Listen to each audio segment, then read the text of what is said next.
Bueno, Andrea Pacerini, quien es integrante del Consejo Directivo de CRAE Carvap, también es la responsable, digamos, la coordinadora de la Comisión de Lechería.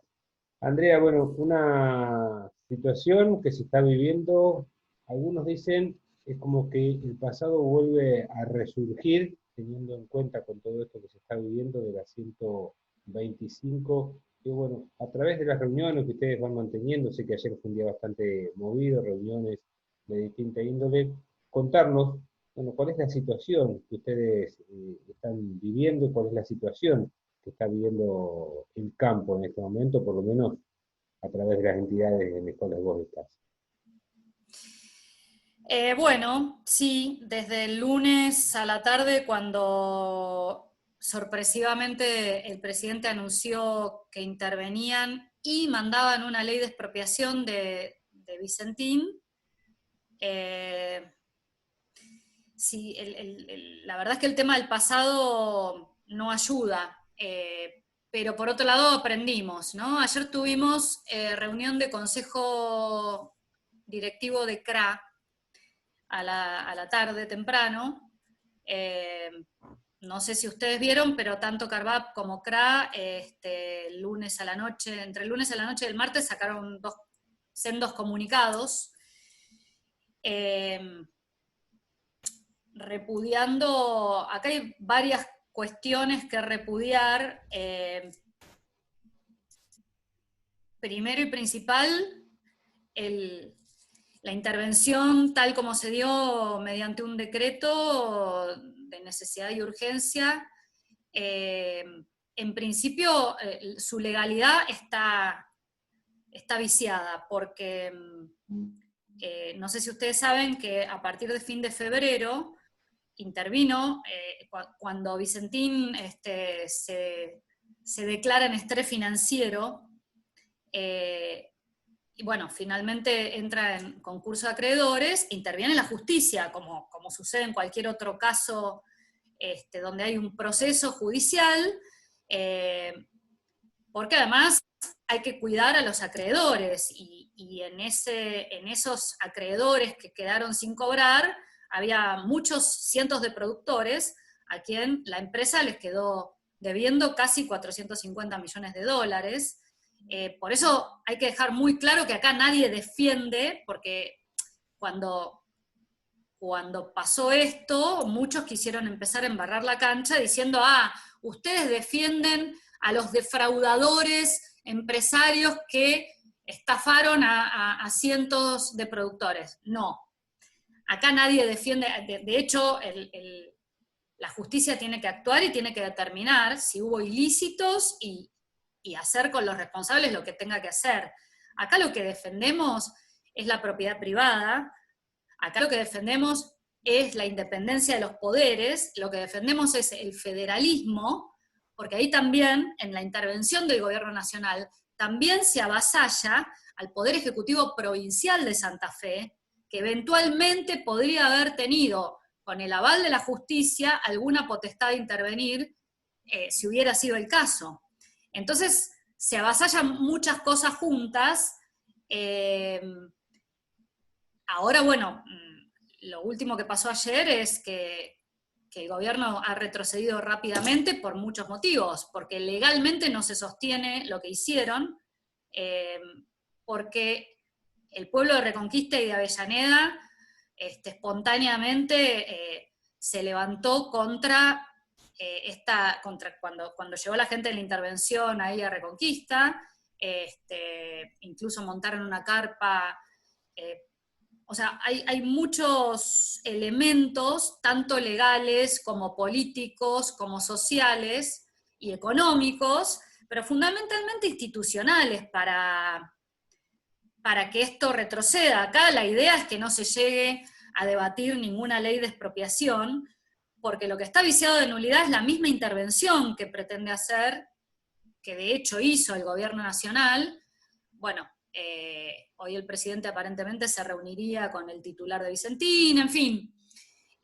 Yo creo que ahora se va a intentar disfrazar este retroceso de cualquier manera, pero fue todo muy desprolijo, y sí, lo que vos decías de retrotraernos al 2008, eso pasa.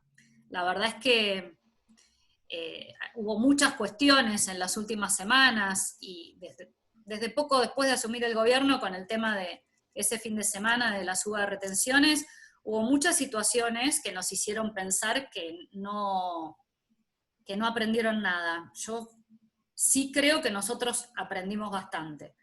Pero Andrea, bueno, vamos a ver ahora cómo sigue esto, porque puede pasar cualquier cosa, sí.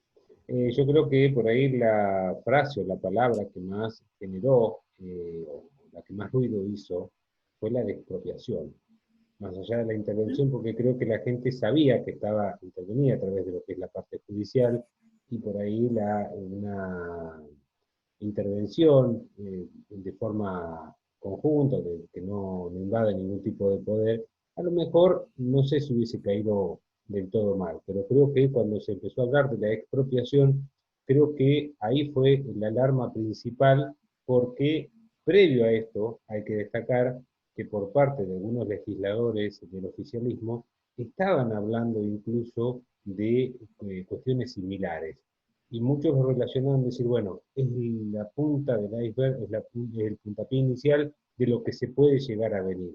Creo que mucha gente, a través de los reclamos que hicieron en el día de ayer, cacerolazos, porque algunos señalaban, pero ¿qué tiene que ver si la gente no conoce nada de lo de Vicentín, de Capital? Pero creo que lo que se tuvo en cuenta ayer, es una cuestión de apreciación muy personal, tiene que ver con defensa de los derechos, más que nada. ¿Coincidís Sí, en esto? sí, sí, sí, sí, totalmente. Acá, aparte, la forma en que se hizo, o sea, intempestivamente, de un minuto al otro, y, y en el marco de esta pandemia, ¿no? En donde ya de facto muchos derechos constitucionales están cercenados, empezando por el derecho a trabajar o el derecho a transitar, que son derechos constitucionales. Entonces, eh, la verdad es que todo el escenario fue, a todos nos dio mucho miedo, pero además, institucionalmente, es un antecedente muy peligroso, digamos, porque lo que también ayer se decía es, bueno, si una de las excusas es que esta empresa está endeudada en mucha plata, 1.300 millones de dólares, y está concursada, entonces cada empresa que esté concursada y que no pueda pagar, salvando las distancias, ¿no? Y que no pueda pagar sus deudas u honrar sus compromisos, está sujeta a este tipo de tratamiento, como, como se está haciendo con esta empresa privada de la provincia de Santa Fe. Eh, la realidad es que cuando un gobierno no tiene ningún tipo de reparo en avanzar con derechos constitucionales fundamentales de las empresas y de las personas, bueno, la verdad es que se encienden todas las alarmas. Así que es muy importante mirar esto, porque todos los argumentos que se dieron, el de soberanía alimentaria, empresa testigo y demás, no tienen tampoco el menor asidero, pero es muy importante mirar qué pasa con esto, y eso es lo que hablábamos ayer en CRA, porque uno tiene la sensación de que, como pasó en muchas situaciones en las últimas semanas, el gobierno prueba y ve qué pasa, como que arma globos de ensayo y ve cuál es la reacción de la sociedad, tanto en el interior como en las ciudades. Los cacerolazos que hubo ayer en las ciudades de todo el país fueron impresionantes, incluso más fuertes algunos que, no sé si te acordás, cuando fue el tema de los presos que empezaron a salir con la excusa de la pandemia, también se volvió para atrás con eso. Entonces la sensación es que por un lado hay mucha improvisación, pero por otro lado digamos, si se los deja avanzar, avanzan con todo y no importa la Constitución, ni la legalidad, ni los derechos, ni nada. Entonces, a mí me parece que tenemos que estar muy atentos, porque lamentablemente no hay ningún tipo de respeto por la institucionalidad, ni por la Constitución Nacional, y eso lo estamos viendo. Y el contexto de la pandemia, lamentablemente, es un telón de fondo que es propicio para avanzar con este tipo de cosas. Me Yo creo que parece que también, es muy importante estar atentos. yo creo que si estas medidas a lo mejor se hubiesen tomado dentro de los primeros días de la pandemia, donde por ahí la gente estaba mucho más concentrada en lo que pasaba la pandemia, quizás pudo haber pasado un poquito más desapercibido, pero ahora se juntaron un montón de cuestiones.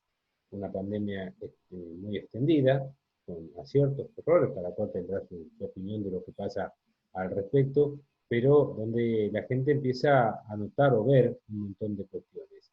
Y este panorama que se ve Vicentín, que no es efecto de pandemia, sino que viene ya desde hace un montón de tiempo, post pandemia, seguramente muchas empresas van a estar en situaciones similares. Entonces, lo que surge es decir, bueno, ¿qué va a pasar con aquellas empresas una vez que pase la pandemia, donde tienen un montón de inconvenientes para poder afrontar las deudas, los compromisos a futuros, si esas empresas también van a pasar a manos del Estado? Creo que también hubo un análisis bastante complejo en esto. Claro, Fernando, vos acordate que la diputada Vallejos, hace un par de semanas, o 2 o 3, ya no me acuerdo porque uno pierde la noción del tiempo, tiró esa idea de que todas aquellas empresas a las que el Estado había asistido para pagar los sueldos, o por la pandemia, por la cuarentena, mejor dicho, porque tuvieron que dejar de trabajar, bueno, que el Estado se iba a tener que quedar con las acciones de esas empresas por haberlas asistido. Cosa que es una tremenda barbaridad, pero lo dijo, y el presidente hace menos de una semana, o una semana, cuando se reunió con empresarios, dijo que esas cosas locas no iban a pasar. 4 días después se anuncia lo de Vicentín. Entonces, es muy triste ver cómo el valor de la palabra está mucho más bajo que el valor del peso argentino. Yo ayer escribía, o antes de ayer, que la devaluación del peso no es más que un reflejo de la devaluación de la palabra, de lo que es el valor de la decencia y el valor de los principios constitucionales de la República Argentina, de la división de poderes. La verdad es que yo no creo nada más de lo que se dice, digamos, porque lo que se dice nos están mostrando que a los 5 minutos se contradice con lo que se hace. Así que, y vos fijate que además todo esto sucede en medio de una negociación muy complicada con los acreedores por el tema de la deuda externa. Es de una irresponsabilidad lo que han hecho con Vicentín, que es Vicentín, pero podría haber sido cualquier otra, porque imagínate que los que están negociando por la deuda, ¿qué confianza se le da a un inversor externo o a un agente económico interno y externo cuando vos haces una puesta en escena y avisás que vas a expropiar así como así una empresa, pasando por arriba a la justicia, al federalismo y a la Constitución Nacional? Y se supone que estás queriendo llegar a un acuerdo con los acreedores externos. Es todo muy raro. También, bueno, vemos que hay unas internas adentro del oficialismo que cada vez quedan más expuestas, y bueno, nada de esto es bueno para salir de la pandemia. Nosotros, como sector agropecuario, bueno, se lo estamos diciendo a todas las instancias de todos los gobiernos que quieren conversar con nosotros. Nosotros creemos que somos parte de la solución para salir de esta pandemia. Hemos podido seguir trabajando, seguimos invirtiendo acá en suelo argentino todos los santos meses, pero bueno, se tienen que generar ciertas condiciones básicas para que nosotros también podamos seguir trabajando, produciendo, dando empleo y poniéndole el pecho a la situación horrible que hay y la que se va a venir, con muchos argentinos que se van a quedar sin trabajo, con muchos sectores de la economía que cuando la cuarentena se levante probablemente no puedan volver a funcionar, con un Estado quebrado que solamente puede asistir emitiendo moneda, digamos, ¿no? Uno ve en Estados Unidos o en la Unión Europea o en otros países, bueno, ahí hay respaldo para prestar y sostener y levantar a las economías. Acá solamente podemos emitir billetes y hay que ver cómo después, como dicen los economistas, todos esos papeles pintados que se han tirado al mercado, cómo se puede esterilizar eso. O sea, estamos en una situación muy precaria en Argentina para producir y para generar riqueza. ¿Cómo vamos a salir de esto? Bueno, yo creo que el sector agropecuario y los productores tenemos que ser parte de la solución y como siempre lo demostramos, estamos dispuestos a seguir corriendo el riesgo, pero la verdad es que nos están mostrando cosas espantosas. Andrea, un tema que se presentó hace unos meses cuando comenzaba la siembra de fina, un récord en cuanto a la gran cantidad de hectáreas, el incremento, y cuando ya los jugadores, utilizando un término futbolero, estaban o habían comenzado a disputar el encuentro, a los pocos minutos se encuentran con que las reglas del partido habían cambiado. Tiene que ver precisamente para poder conseguir o poder comprar los insumos, sobre todo aquellas cuestiones fitosanitarias. Digo, se ha podido aclarar, porque desde el gobierno señalan que no hay inconvenientes en cuanto al tipo de cambio, que se pueden adquirir normalmente, que no tendría que haber un faltante de productos como para poder sembrar. Y teniendo en cuenta eso, si ustedes, a través de las reuniones, han notado que ha habido algún retroceso en cuanto a la cantidad de hectáreas que se pensaban sembrar. Mira, como vos bien describiste, te cambian las reglas de juego cuando vos ya empezaste el partido. Entonces es mucho más difícil accionar sobre eso. Tan complicado o más que las retenciones y la mega asfixia impositiva que estamos padeciendo es el tema de los múltiples tipos de cambio.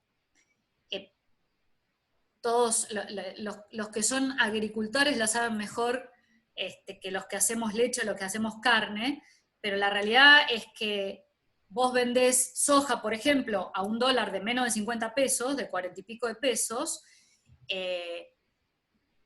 y los insumos que compras hasta ahora, se supone que los tenías que pagar al tipo de cambio oficial que está a 71 pesos con 50 ahora, ¿no? Lo que sucedió con esa circular del Banco Central es que los proveedores de insumos, ese fue un viernes, me acuerdo, y yo estaba tratando de comprar insumos, dejaron de vender, sobre todo fertilizante y lo que es glifosato específicamente, sobre todo eso, dejaron de vender porque la señal fue que iban a tener que reponer esos insumos, que tal vez ya los habían importado, a el tipo de cambio blue o contado con liqui o alguno de los tipos de cambio más altos que están en 315 y 125 pesos. Por ahora eso se subsanó, me da la sensación de que de manera muy voluntarista, porque los expertos en economía te dicen que el problema es que el Banco Central no tiene dólares, o tiene tiene muy pocas reservas que se han ido gastando desde las PASO, te diría, con mayor rapidez del año pasado, y en la medida en que se dilate la solución o no, pero la resolución de lo que es la negociación de la deuda externa con los acreedores, está más finito el margen de maniobra para que los importadores puedan seguir reponiendo mercadería al tipo de cambio oficial. La verdad es que yo le digo a todos los productores, si pueden, anticipen la compra de todos los insumos que puedan, porque esto es un solo por hoy, digamos, esa es la realidad. Todos los que estamos viendo esto desde algún lugar, lo que te decía también hace un rato, los comunicados o las palabras están muy devaluadas. Que el Banco Central diga que no hay ningún motivo para que los importadores no puedan importar su mercadería al tipo de cambio oficial, a mí no me da ninguna tranquilidad, porque lo que hay que mirar es la realidad, y la verdad es que los economistas más serios te dicen que si no se llega rápido a una solución por el tema de la negociación de la deuda, esto no se sostiene. O sea, estos tipos de cambio diferenciales, la brecha cambiaria entre el dólar oficial y el que está más cerca, que creo que ahora es el contado con liqui, es de 70 a 115, 120. Eso es insostenible, a pesar de que el dólar oficial todos los días se devalúa un poquito, ¿no? Así que está muy complicado. Yo no sé, yendo específicamente a tu pregunta, eso lo vamos a ver cuando se termine la cosecha de fina, ¿no? No sé en cuántas hectáreas puede llegar a impactar esto. Probablemente se siembre la misma cantidad de hectáreas, pero con una inversión, lo que se llama el paquete tecnológico, cantidad de fertilizante, por ejemplo, que es lo más complicado, con una inversión y un paquete tecnológico mucho menor, con lo cual eso, digamos, claramente en los rindes se va a ver reflejado, y ahí volvemos a perder todos, vuelve el país a perder el país, vuelve a perder el productor, que los números son muy finitos, porque entre los precios internacionales, las retenciones, el costo de producir, el riesgo financiero, la verdad es que si vos haces tus números, aún con el tipo de cambio oficial, si no, digamos, si no te aumentaran los insumos en dólares por este tema del tipo de cambio, la verdad es que ya los precios antes eran muy finitos, los rindes de indiferencia, ni hablar los que están más alejados del puerto. Entonces, estamos caminando por una cornisa, y la verdad es que todas estas decisiones intempestivas del gobierno, esta falta de confianza que se está generando, no generando, sino que se va agrandando, no ayudan en nada. Uno ve que todas las semanas uno pierde la noción del tiempo, porque una semana fue lo de la circular del Banco Central, y hace 3 días fue lo de Vicentín, y no sabes con qué te vas a desayunar mañana. La verdad que producir así, uno está arriesgando muchísimo en cada hectárea que siembra. Yo en el tambo estoy todo el año comprando insumos. La alfalfa, la gente a veces se piensa que la vaca come pasto, y entonces come pesos. No, la vaca para hacer leche y el novillo para carne también comen dólares, y les cosechamos pesos. La vaca come dólares y le ordeñás pesos. La alfalfa, el ryegrass, o sea, el maíz, el arrendamiento, todo está vinculado al dólar. Y nosotros tenemos que seguir produciendo a ciegas, porque bueno, estamos comprometidos con nuestra tierra, con nuestras localidades, con nuestra gente que trabaja con nosotros. Nosotros somos los que no nos llevamos la plata a ninguna parte, ni fugamos los dólares a ninguna parte, los seguimos enterrando todos los santos días del año en esta querida tierra. Y bueno, entonces no vamos a dejar de pelear por esto. Yo creo que el gobierno en un punto lo sabe, pero es muy triste tener que estar mostrando los dientes todo el tiempo, con el facón entre los dientes, para que no te vengan a avasallar más derechos de lo que ya te vienen avasallando. Esa es la Andrea, realidad. Andrea, ya para finalizar, no quitarte más tiempo, porque sabemos que tenés bastante actividad. ¿Cuál es la relación con los municipios y principalmente, bueno, vos que tenés campo aquí en Carlos Casares, con el municipio de Carlos Casares? Bueno, otra vez, en este contexto de mega carga impositiva que padecemos los productores, esa mega carga impositiva se suma en las tres instancias institucionales del Estado, el municipal, el provincial y el nacional. La realidad es que hace tiempo ya, desde Carvap venimos, incluso durante todo el gobierno de Cambiemos, porque hay cosas que son transversales a los partidos políticos, y el problema de los impuestos o los impuestos encubiertos que se crean en los municipios es un problema completamente transversal a los distintos partidos que gobiernan los distintos municipios. Eso lo aclaro porque yo sigo diciendo lo mismo ahora que lo que decía cuando estaba el gobierno anterior, porque la realidad es la misma y nosotros hacemos gremialismo apartidario, para que quede claro. Al margen de eso, bueno, nosotros los productores en Carlos Casares tenemos un problema importante con la tasa de mantenimiento de red vial, sobre todo. Desde hace varios años, adentro de esa tasa se han ido creando ilegal e inconstitucionalmente tributos. Por ejemplo, o sea, una tasa es una contribución por un servicio específico que uno paga. Y no puede el dinero que va destinado a esa tasa destinarse a otro fin. Y adentro de la tasa de red vial tenemos un fondo de salud municipal, un fondo de obra pública municipal, un fondo de lucha contra las plagas, que se supone que es la cotorra y el acacio negro. Jamás, al menos en lo que es de la Ruta 5 para el sur, hemos visto a nadie del municipio combatir ni la cotorra ni el acacio negro. Mi gente se encarga de combatir el acacio negro, y los vecinos también. En algún momento hubo una tasa de deporte, cultura y asistencia a la discapacidad. Bueno, el Fondo de Bomberos Voluntarios sí estuvo siempre, y creo que ese está bien, porque si yo tengo un problema de fuego en mi establecimiento van a venir los bomberos. Pero a lo largo de la gestión de Torcho se crearon, aparte de los bomberos, 4 tributos más adentro de la tasa. Más o menos esos 5 ítems que están adentro de la tasa de mantenimiento de red vial suman un 25% de lo que vos pagás por el total de la tasa.